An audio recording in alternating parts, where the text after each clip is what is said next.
Venus in astrology is about your aesthetic, your allure. It's how you present yourself in matters of the heart, but also social settings. It can be about our money, but most importantly, I feel like Venus is about our value system and how we share those values with other people.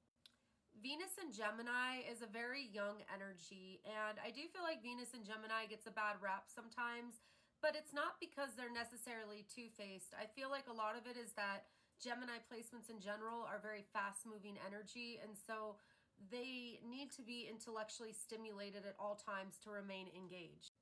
Venus in Gemini can be very youthful, but it can also be like childlike and immature at times. It needs to be an intellectual stimulation that happens for these folks. So these are the kind of people that really express themselves through like verbal affirmations, like communicate and stay in contact, send you the morning text. So, you know, Venus in Gemini, I feel like has a lot of positive attributes because they're really great communicators.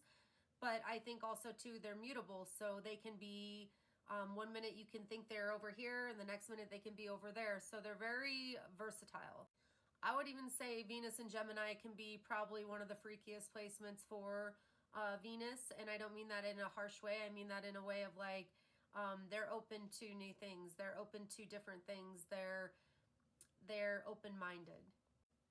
Venus and Gemini, I feel like they keep you on your toes. I feel like Venus and Gemini, it's hard to ever know where they really stand because they're mutable. So their energy goes where their attention is focused. They're so charming and engaging that it's very easy to have conversations with them. They're great communicators.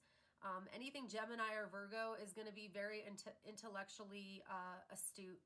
So they're going to be really good with their words, and they're going to be really good at finessing themselves through social situations.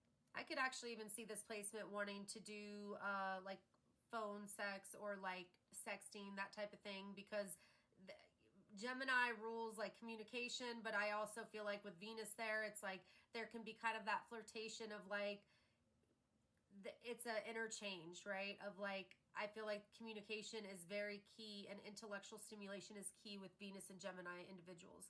So if you want to keep their attention, you have to make sure that they're intellectually stimulated by you. You can't be boring.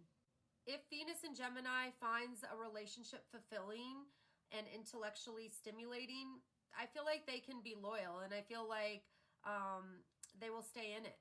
But I also feel like if they're not satisfied, they can easily be enticed by the new shiny objects. So they can be fickle, and there can be, like, I would say they can fib. So it's not like they're trying to lie to hurt you, but it's like, oh, I'll just say that I stayed an extra hour. They don't need to know I stopped here. It's like those kind of things, you know, and I think that's where Venus and Gemini can sometimes get the bad rap, because they can be socialites, and they can be friends with, you know, big networks and like lots of friends.